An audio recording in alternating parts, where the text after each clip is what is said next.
And it was astonishing to me to see that there was a ton of government funded research pretty much across every state that talked about the big truck parking crisis.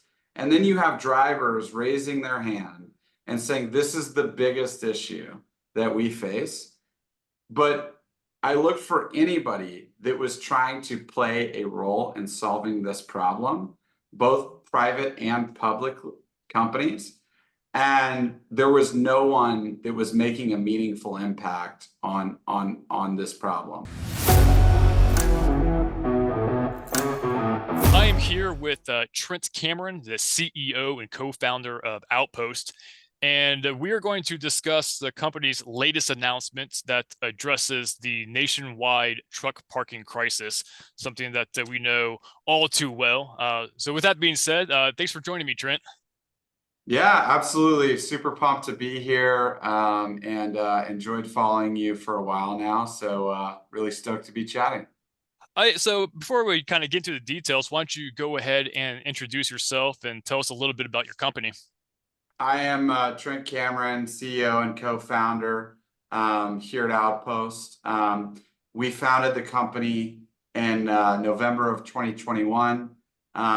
The reason why I came into this space after having worked for tech startups and then Salesforce at the end of my career, or at least that chapter pre-entrepreneurship, is I was working with transportation companies while I was at Salesforce, and I thought that, freight and logistics overall was a very complex ecosystem with a lot of moving parts. And it became clear to me that it's just a very interesting space to be in. So when I looked at starting a company, I inadvertently was introduced to the truck parking problem, I was very excited to dive deep and get in. And before we started the company, I did a lot of research, as one does, and it was astonishing to me to see that there was a ton of government funded research pretty much across every state that talked about the big truck parking crisis. And then you have drivers raising their hand and saying, this is the biggest issue that we face. But I looked for anybody that was trying to play a role in solving this problem, both private and public companies. And there was no one that was making a meaningful impact on this problem. So that was the impetus. And we started the business and hit the road. And I think, we've learned even more how big of a problem this is for drivers and for trucking companies. And we're excited to be positioned to hopefully help solve it. So if I understand correctly, so Outpost, currently have 18 locations with about 8,000 truck parking spots. So from what I understand, you are looking to double that this year. Is that correct? That's right. And so with that said, before we get into that, currently, where are your properties located at? Yeah, so we have a slew of properties across the country. We're heavily concentrated in Texas and the Southwest, as well as the Midwest. And we're aggressively expanding our footprint across the country. Are there any particular areas of the country that you're focusing on, or is it just kind of wherever it lands? Yeah, that's a good question. So we are heavily focused on the largest logistics markets and major metros. However, it's no secret that if you look at any of these studies with the truck parking problem, there really isn't a metro across the US that there isn't a choke point for truck parking. It's an issue everywhere. And so there's nowhere that we don't want to be in order to get where we're going. Now, do you know approximately how many truck parking spaces you might add this year? Yeah, so again, we're looking to double our footprint this year. I think snowball effect, we've raised a large chunk of capital to deploy at actually purchasing real estate to help bring spaces online. We're continuing to scale that vehicle and anticipate that number continuing to grow. And this investment and the capital that's being brought into Outpost is really geared at building really great technology and executing from an operational standpoint and standing up a great team and strategy that allows us to scale even faster and ideally add more and more parking spaces. Sure. So Outpost is what was formerly known as SemiStow, and I think a lot of truckers might be familiar with SemiStow. So with that being said, what are the key differences that any trucker can expect with this rebranding or restructuring from SemiStow to Outpost? Yeah, so we're really excited about the rebrand, and the why behind that is when we were reflecting about where this company is and where it's going, we felt that Outpost more accurately reflects the future of what we think this space looks like. As you know, our supply chain is dependent on networks of infrastructure. You've got roads, bridges, fueling stations that are all there to help enable the efficient transport of goods across the country. Truck yards, and that's what we're talking about today. They provide secure parking, whether that's overnight or for fleets to store their equipment. They're a critical but underappreciated part of this infrastructure. And in the years ahead, we think that these yards are going to evolve in several ways. One, they'll go from being standalone lots into connected networks that provide fleets and owner-operators with consistency in the experience that they encounter when they reach an outpost. And that relates to security, access control, billing, amenities, and visibility into the assets for the larger carriers. And then two, from just pure parking lots to multi-purpose outposts where fleets of all sizes, drivers of all types, whether it's EV, AV, hydrogen, no matter what the node of transportation is, can access maintenance, landing terminals, charging stations, and other essential services. So these networks of strategically located outposts, we envision being the backbone of freight logistics. And we think that scaling a network is going to help drivers have a lot more conviction that they can go into a market at any time and always have a place to park. Sure. You kind of mentioned the injection of investment you got. If I remember right, it was like what, $12.5 million in an investment you just received. It also mentions that so your anticipated growth stems from what you describe as a $500 million industrial outdoor storage investment portfolio. So can you kind of explain what that portfolio is? So the thing is, I'm not very business savvy, so kind of like explain it to me like I'm five type of deal. Yeah, absolutely. And specifically, the two different bits of capital, because there's obviously a wide spread there, right? So Sure, yeah.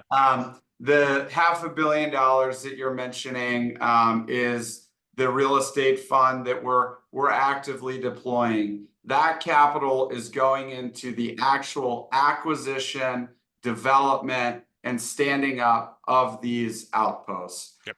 The $12.5 million that's coming into the company is there to build the team, the technology, and the operations to actually operate those facilities. You're super familiar with this problem, Tyson, and I'm happy that there's a lot of people coming into this space to try and solve it, because that's absolutely what's needed. It is going to take a village, and we want to continue to encourage that.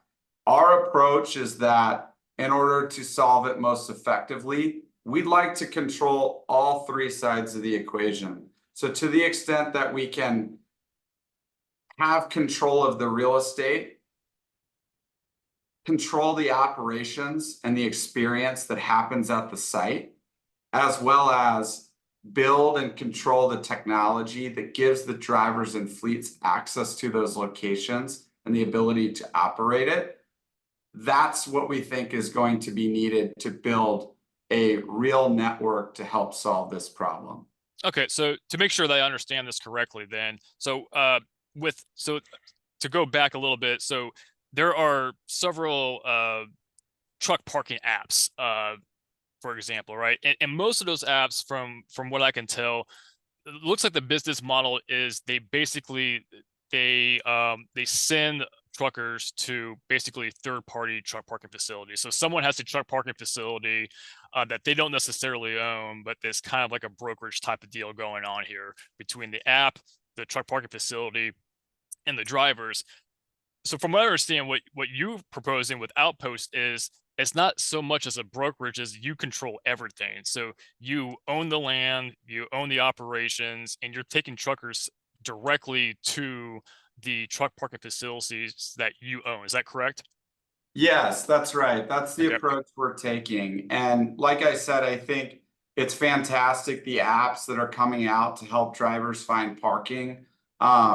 You know, our vision is to create a very consistent experience for our customers. And we envision a world where a customer stores their equipment with us at an outpost in their local market, and they're able to go out on their routes from market to market and always be able to access an outpost and have the same experience, consistent, secure, and you know, continue to be able to just focus on moving the freight and doing their job and not spending, you know, hours on end and time and money trying to find parking.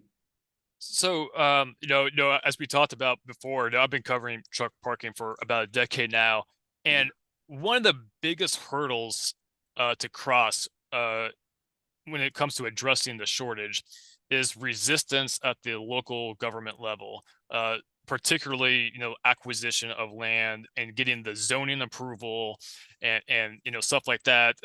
Basically, the not in my backyard mentality of residents that lives in a town where there is a truck parking facility proposal.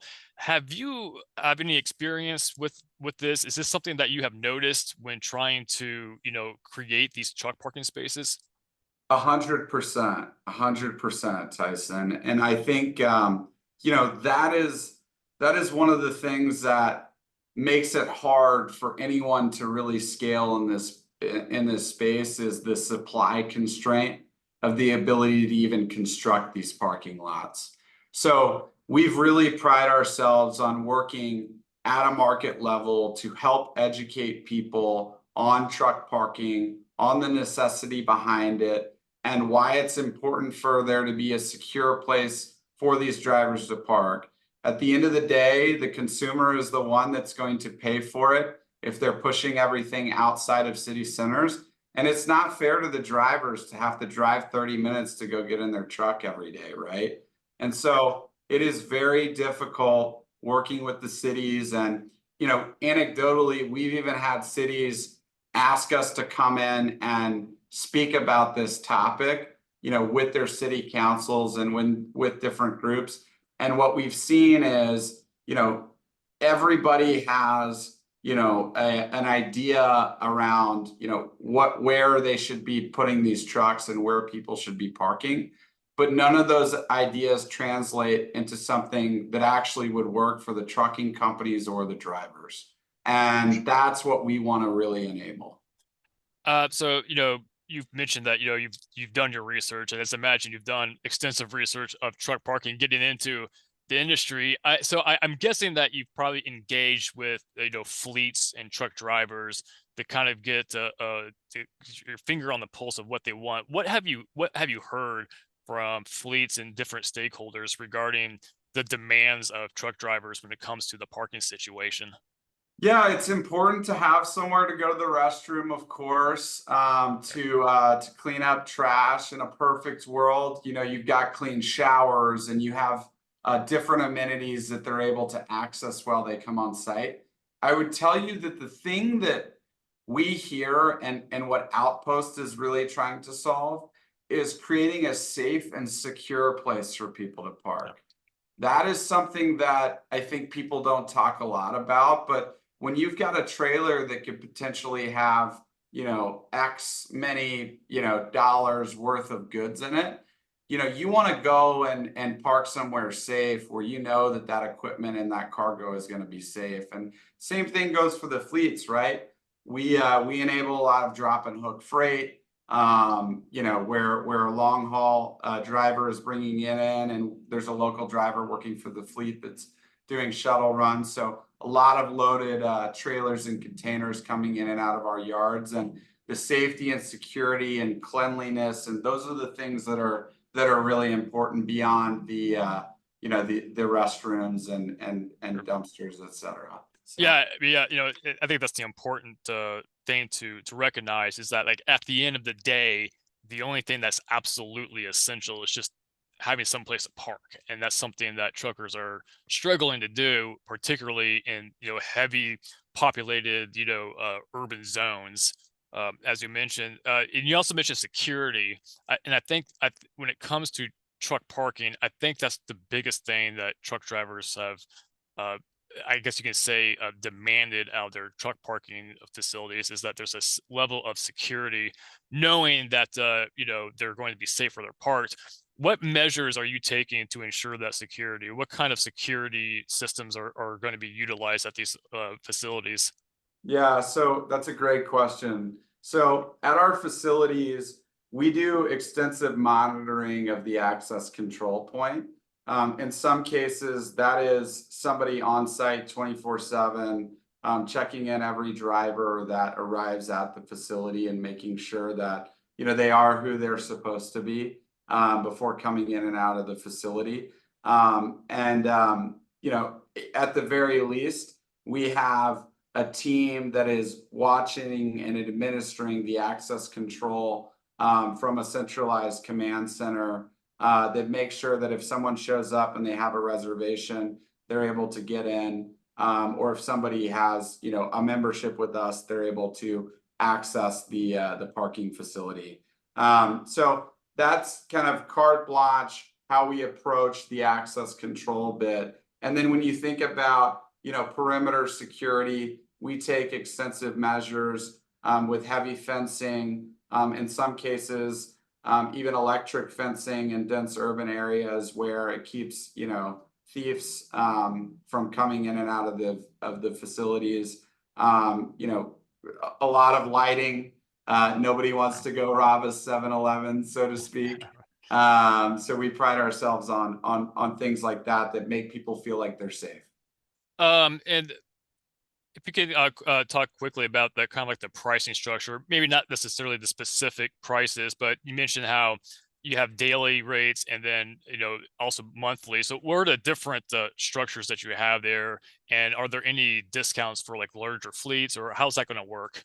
Yeah, absolutely. So we pride ourselves on offering as much flexibility as possible. And so we'll always work with a driver or a fleet to make sure that we can accommodate the structure that they prefer, whether that's a utilization-based contract. And as they use our facilities, they get billed as kind of a pay-as-you-go model, or reserving a set allocation of spaces across one facility or multiple facilities, or even just saying, hey, I want to be able to use an Outpost no matter where I'm at. I pay you guys a monthly fee, and no matter where I go, I can show up and get access to a parking space. Well, that's interesting. Let's talk about that real quick, because that kind of seems like a separation from other similar services to where it's really location by location basis. And a lot of that has to do with the fact that we mentioned before, which is the people providing the service, the reservation service, aren't necessarily the ones who own these facilities. So from what I'm hearing then is that because you do own all of these facilities, you can then offer I guess you could say like a subscription package to where it would give a trucker access to all locations. Is that correct? That's right. Yeah, we Okay. we think the real future of this business is enabling those network effects, and those network effects are complementary to everybody involved. They're complementary for the drivers, for the carriers, for our business, and we want to create that win-win-win scenario. And we think what that looks like, in the future is you should be able to park your equipment, on a ongoing basis at an outpost when you're at home. But when you leave that outpost and you go to the next city as you head on your haul and you need to stop and spend a night overnight, we also want to be the one that's welcoming you at that outpost as well. And so the way we think about the world is, how do we create universal memberships that allow people to come and go and never have to worry about parking again? Excellent. What are some, we talked about, land acquisition and having to deal with local governments. What are some of the other challenges that you're facing in terms of just basically getting the concrete poured and getting this, a new truck parking facility up and running? Yeah, I would tell you that you are definitely on the major pain point, which is how do you, accelerate the development or the acquisition of the real estate and the entitlement process. And that I would say is kind of the major pain point to speeding up. But we're excited to take some of this investment and be able to make that process go even faster and more efficiently and bring a lot of spaces online. I tell you the other thing that people don't talk about often is it is very difficult to make the economics work for all sides of this equation. So, land prices rose because cities don't want this use in their area. So naturally, if you have a piece of property that makes this use available, that piece of property just became more valuable, right? Yeah. So now you have land prices rising, and so you have to pay a bigger price, which makes us as a business potentially have to charge more than what a truck driver could afford to pay for parking. And so that really breaks the equation, because we know our drivers, we know our customers, and we know what's reasonable to pay for parking. And we don't see the winning equation here to go out and buy a bunch of property and watch the prices skyrocket. And, at the end of the day, it all comes back to the consumer, but it's not reasonable for the drivers to have to pay $2,000 a month to park their truck. Oh, for sure. Yeah, no, I hear you Or 100. or $50 a night, right? Right. This doesn't work. Yeah, and from everything that I can see. So, at first, I've always thought that there was a lot of resistance for truckers to pay for parking. There's at some level this a little bit of, I hate to use the word entitlement, but a little bit of that when it comes to parking spaces. But just earlier today, I was on the Dave Nemo show talking to Jimmy Mack, and he said that he had talked to a lot of truckers, and there's been a lot of openness when it comes to reserved paid parking. And I think that's kind of where the industry is moving towards. And you kind of alluded to this earlier, which is, there's two segments of parking. You got your private sector and you got your public sector. But the vast majority of truck parking is provided by the private sector, like the vast majority. I think the last statistic was like there's like 350,000 or something like that truck parking spaces, and 90% of which is provided by the private sector. So we're really relying on the private sector to provide these truck parking spaces. But as everyone knows, the private sector is, well, it's the private sector. It's a business, so we have to charge for these things. And I think over the past few years, I think truck drivers have basically accepted that fact, and I think we're seeing that to grow, and that's good because we got that opens up opportunities that we're seeing from Outpost, for example. Several years ago, I this was kind of unheard of, and now within the past 6 months, this is probably like the second or third like large injection from the private sector I've seen, and it's really exciting. to see that the private sector can get as involved with this beyond your standard truck stop operations. And so, Yeah. with that being said, I mean, what are you looking forward to the most, kind of getting into this? Because you're competing with truck stops on some level, but on another level, you're really not. Because Yeah. this is a completely different thing. And so, like, kind of like looking forward, just considering what the landscape is now, how do you look to proceed in terms of that competition with the other private sector investors in this? Look, like I said, we think this is going to take a village. Sure. This is a very big problem, and we want to encourage both, government, municipalities, and everybody to wrap their arms around this challenge, whether that's the injection of grants, et cetera, private companies coming into this space to be able to enable, drivers to access parking spots. What I would tell you is, we think that our our company is going to scale a very large network, and having access to that network, no matter where you are, Yeah. is going to be the critical bit here. Yeah. Yeah. And we want to really be, we want to be a company and an operation that these drivers know and can count on for that consistency. And that's why it's important for us to control it. And what I would tell you is, because it's so expensive, because of all of the things that you mentioned, I mean, we've seen the government, come out and bring large grants, but we saw where $180 million was going into the state of Florida to create 900 truck parking spaces. Yeah, yeah, yeah. And well, that's the other thing. And I actually talked about this earlier today, which is when it comes to bang for your buck, it seems like we get more from the private sector. Absolutely, because I forgot what it broke down to, but it was somewhere up towards like 150,000, maybe $200,000 per parking spot on the Yeah. public sector side, which limits them to how many that they can supply in one location. Uh, the private sector, from your perspective, though, you can offer more in one individual location. And actually, that actually leads to a question that I just now thought of. Uh, Approximately how many truck parking spaces could there be per location? Is there an average, or does it vary greatly from one location to the other? It varies greatly from one Yeah. location to the other. We have facilities that have, as little as 300 spaces to facilities that have 1,000 spaces, Well, right? the funny thing is, you say as little as 300.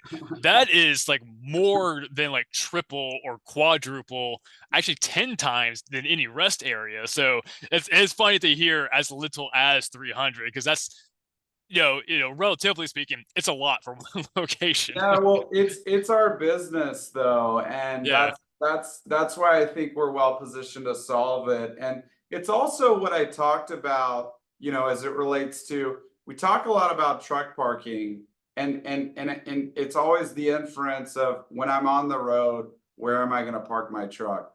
What people don't talk a lot about is where they're going to park it when they get home. And I can tell you from firsthand experience with our customers and talking to drivers, having somewhere secure, affordable, clean, to store their equipment when they get home, or to operate their business out of, drop and hook freight, the use cases I mentioned, that problem is just as big. It really is. And so that's why we create larger scale facilities, to be able to enable that, the storage of the equipment as well, and solve that problem. Yeah, and every week I notice a new city council installing a new truck parking ban at residents, and so that's becoming a different nationwide truck parking problem, as far as local municipalities going. So definitely can solve that. But yeah, I think the big takeaway here for me here, and what makes Outpost so unique, is the network access.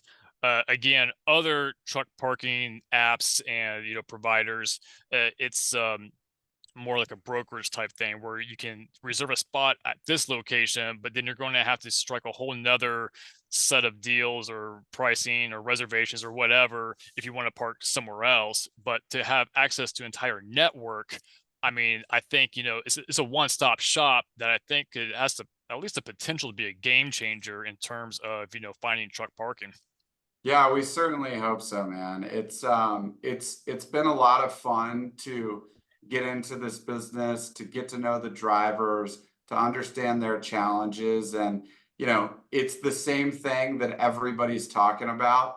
And we want to keep amplifying it. Again, we want to encourage anybody who can help solve this problem for the driver to come into this space and play a role, because it is it's bigger than any one company right now can take on. But